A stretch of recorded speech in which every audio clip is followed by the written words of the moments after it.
Baik, bismillahirrahmanirrahim. Assalamualaikum warahmatullahi wabarakatuh. Bismillah, perkenalkan nama saya Saiful Akbar, mahasiswa STAI Darut Tauhid dengan NIM 11 2024 0017, Prodi Hukum Ekonomi Syariah semester 3, dengan mata kuliah Fatwa Hukum Ekonomi Syariah dan dosen pengampu Ustadz Ahmad Yusdi Gojali LCMA. Baik, di sini saya akan menjelaskan tentang Fatwa Dewan Syariah Nasional Majelis Ulama Indonesia atau DSN MUI nomor 28 DSN strip MUI _3 2002 tentang jual beli mata uang asing atau al-sorof. Baik teman-teman, ketika kita ingin mencari sebuah fatwa di DSN MUI dan kita telah menemukan di web DSN MUI dan sudah mengunduh, maka fatwanya akan seperti ini. Nah, ini adalah contoh atau bentuk fatwa DSN MUI. Nah, teman-teman. Nah, di sini Fatwa Dewan Syariah Nasional tadi nomor 28 DSN MUI _3 2002 tentang jual beli mata uang atau al-sharaf. Nah, biasanya Dewan Syariah Nasional setelah itu ada menimbang. Biasanya kalau teman-teman tidak asing lagi dengan sebuah fatwa, akan ada menimbang, mengingat, memperhatikan, memutuskan. Di sana ada menetapkan fatwa tentang jual beli mata uang. Nah, biasanya menimbang itu adalah latar belakang permasalahan yang akan diangkat. Nah, di sini mengingat itu biasanya adalah dari dalil tentu saja yang pertama dari dalil Al-Qur'an, dari hadis, terus dari ijma. Nah, di sini dari Al-Qur'an ada firman Allah, Quran surat Al-Baqarah ayat 275, wa halallahu al-bai'a wa harrama riba. Dan Allah menghalalkan jual beli dan mengharamkan riba. Mengingat itu berarti mengingat sebuah sebuah dalil gitu dari Al-Qur'an, dari hadis, dan dari ijma para ulama. Memperhatikan itu biasanya dari undang-undang. Di sini ada salah satu contohnya adalah surat pimpinan Unit Usaha Syariah Bank BNI nomor Undang-Undang Syariah nomor 2878. Terus baru di situ ada menetapkan fatwa tentang jual beli mata uang. Nah, yang pertama ini ada ketentuan umum. Transaksi jual beli mata uang pada prinsipnya boleh dengan ketentuan sebagai berikut. Yang poin A, tidak untuk spekulasi atau untung-untungan. Poin B, ada kebutuhan transaksi atau untuk berjaga-jaga atau simpanan. Poin C, apabila transaksi dilakukan terhadap mata uang sejenis, maka nilainya harus sama dan secara tunai atau taqabud. Yang poin D, yang terakhir, apabila berlainan jenis, maka harus dilakukan dengan nilai tukar atau kurs yang berlaku pada saat transaksi dilakukan secara tunai. Nah, ini teman-teman adalah contoh dari sebuah fatwa yang dikeluarkan oleh DSN MUI. Dan kita akan berusaha menjelaskan beberapa gitu. Kita next saja. Nah, tadi ya, Fatwa Dewan Syariah Nasional DSN MUI nomor 28 DSN MUI _3 2002 mengatur tentang jual beli mata uang asing, tentang jual beli mata uang atau al-sharaf. Menetapkan bahwa transaksi mata uang asing atau valuta asing harus dilakukan secara tunai atau taqabud pada saat transaksi, baik untuk mata uang sejenis maupun berbeda jenis, dan nilai tukarnya harus sama atau sesuai kurs yang berlaku saat itu, serta melarang spekulasi seperti transaksi forward dan option yang tidak tunai karena mengandung unsur maisir atau spekulasi. Nah, fatwa ini menjadi pedoman bagi transaksi falas atau valuta asing agar sesuai syariat Islam dan membedakan antara kebutuhan yang hukumnya boleh dengan spekulasi hukumnya haram. Nah, ini ada pengertian al-sharaf secara bahasa, berarti pertukaran, penambahan atau penukaran. Secara istilah, ini adalah transaksi jual beli mata uang sejenis atau tidak sejenis.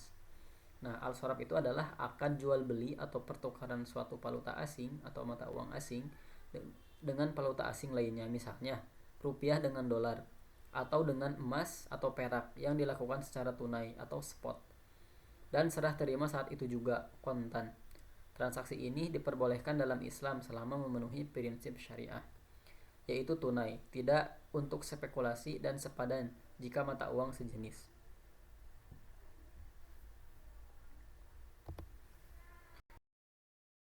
Nah, di sini ada syarat sah. Yang pertama itu atau yang poin A itu adalah tunai atau kontan. Nah, penyerahan mata uang harus dilakukan pada waktu transaksi yang sama atau over the counter. Yang kedua, syarat sah yang kedua adalah serah terima. Tidak boleh ada penundaan penyerahan. Harus takobun. Dan yang ketiga, kesetaraan jika sejenis. Nah, jika menukar mata uang sejenis, contoh rupiah ke rupiah, nilainya harus sama nominal. Jika berbeda, nilai tukar mengikuti pasar. Nah, jika kita melakukan penukaran dengan uang sejenis, misalkan tadi rupiah, misalkan kita ambil contoh 10.000, nah itu harus dengan 10.000 lagi gitu, meskipun pecahannya berbeda tapi nominalnya harus sama dengan 10.000 lagi, tidak boleh ada selisih, karena kalau ada selisih itu bisa masuknya ada riba di sana. Nah, terus jenis transaksi yang diperbolehkan hanya transaksi spot. Penyelesaian maksimal 2 hari atau 48 jam dianggap tunai. Nah, jenis transaksi yang diharamkan forward, swap, dan option karena mengandung unsur riba, ketidakpastian, gharar, dan spekulasi atau maisir.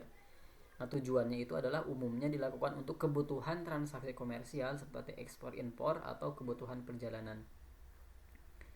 Nah, jadi jika melebihi batas waktu tadi lebih dari 2 hari, nah itu jatuhnya tidak secara spot atau tidak secara tunai gitu.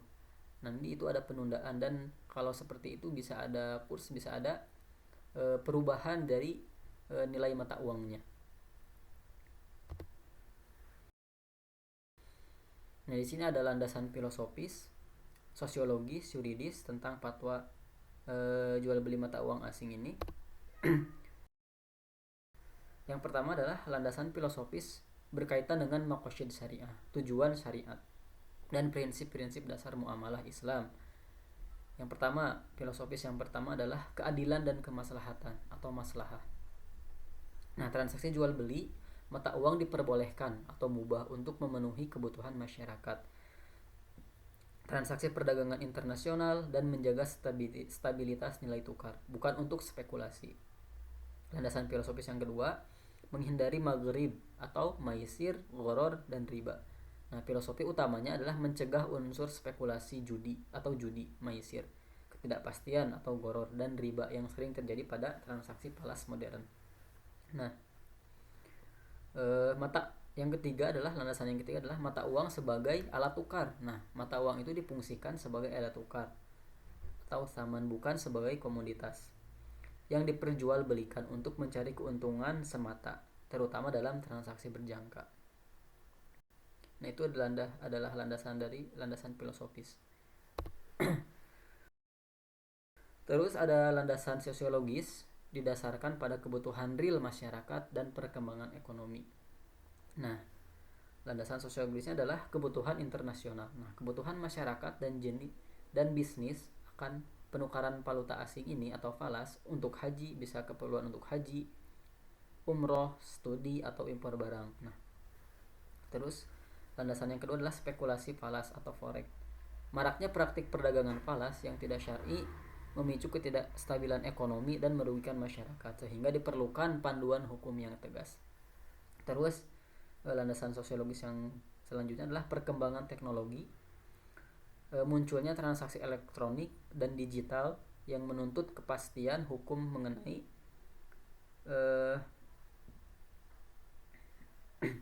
mengenai waktu penyerahan, spot atau forward. Nah, jadi itu ya kebutuhan internasional, khususnya umat Islam itu ketika ingin melakukan ibadah haji atau umroh itu pasti memerlukan uang asing gitu. Makanya itu diperbolehkan.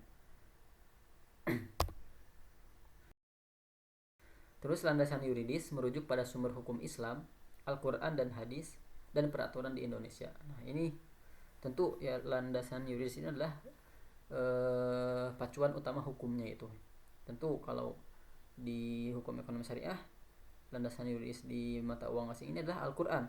Ayat-ayat tentang perintah berdagang dengan jujur dan larangan memakan harta sesama dengan secara batil. Quran surat An-Nisa ayat 29 dan Quran surat Al-Baqarah ayat 275.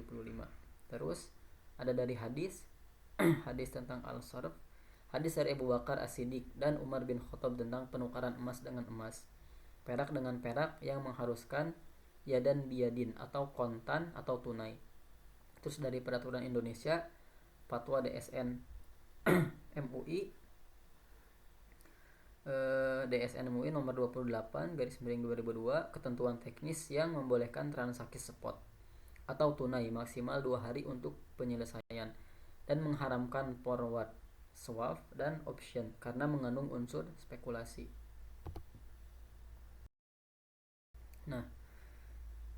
Nah, di sini ada implementasi fatwa DSN MUI di lembaga keuangan syariah.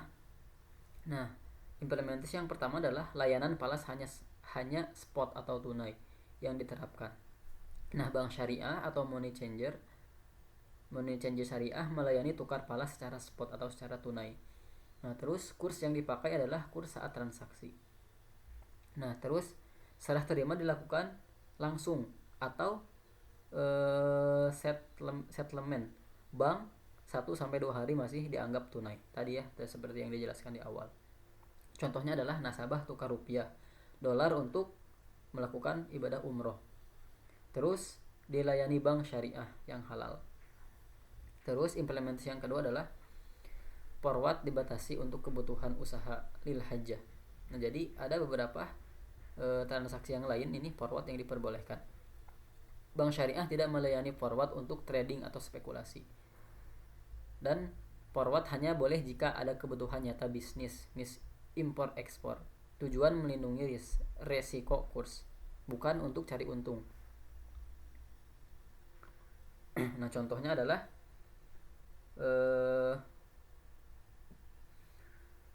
importir perlu kunci kurs untuk membayar supplier 3 bulan lagi. Nah, ini boleh karena kebutuhan usaha dan tidak boleh untuk main kurs. Nah, jadi kalau untuk kebutuhan usaha ini diperbolehkan gitu. Untuk membayarnya 3 bulan kemudian gitu. Tapi kalau untuk main kurs atau perjudian atau forex itu tidak diperbolehkan. Terus implementasi yang selanjutnya adalah produk spekulatif tidak digunakan yang dilarang di LKS. Nah, swap falas untuk keuntungan tadi ya, option falas, forex trading atau spekulatif, alasannya adalah mengandung maisir, spekulasi, judi, dan ketidakpastian, tidak sesuai prinsip syariah. Jadi di dalam transaksi apapun ketika ada unsur maghrib tadi ya, maisir, gharar, dan riba, itu pasti tidak diperbolehkan. Terus implementasi selanjutnya adalah pengawasan oleh Dewan Pengawas Syariah. Nah, jadi peran DPS di sini, peran Dewan Pengawas Syariah di lembaga keuangan syariah, mengawasi produk dan transaksi falas, memastikan akad harus jelas, transaksi harus tunai, tidak ada riba, gharar, maisir. Nah, memberi rekomendasi jika ada produk yang baru. Terus implementasi selanjutnya adalah yang terakhir adalah SOP dan produk disesuaikan dengan fatwa DSN MUI. Nah, implementasi teknis di lembaga keuangan syariah, SOP transaksi falas disesuaikan dengan fatwa. Sistem IT memastikan transaksi spot atau secara tunai dan kurs yang real time, tidak ada penundaan. Terus ada implementasi ada edukasi nasabah falas untuk kebutuhan nyata bukan spekulasi. Jadi tadi ya untuk kebutuhan gitu, dan itu diperbolehkan bukan untuk spekulasi atau untuk permainan. Nah, di sini kita lanjut kepada kesimpulan tentang fatwa DSN MUI tentang jual beli mata uang ini. Nah, jadi fatwa DSN MUI menegaskan bahwa transaksi jual beli mata uang pada dasarnya halal apabila dilakukan untuk kebutuhan nyata dan bukan spekulasi, dengan ketentuan wajib tunai atau takabud. Jika mata uang sejenis, maka nilainya harus sama, dan jika berbeda jenis maka menggunakan kurs saat transaksi tadi ya. Jika valuta asing. Nah, jenis transaksi yang dibolehkan adalah spot secara tunai, sedangkan forward umumnya dilarang kecuali untuk tadi ya kebutuhan usaha yang tidak terhindarkan. Kayak tadi bisnis ekspor dan impor. Swap dan option yang diharamkan karena mengandung unsur riba, gharar, maisir atau spekulasi. Nah, implementasinya itu di lembaga keuangan syariah adalah membatasi layanan falas pada spot,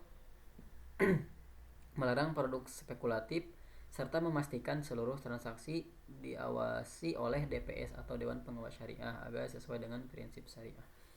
Mungkin itu saja teman-teman untuk pembahasan tentang jual beli mata uang ini. Semoga ada manfaatnya. Mohon maaf bila ada kekurangannya. Saya ucapkan terima kasih. Assalamualaikum warahmatullahi wabarakatuh.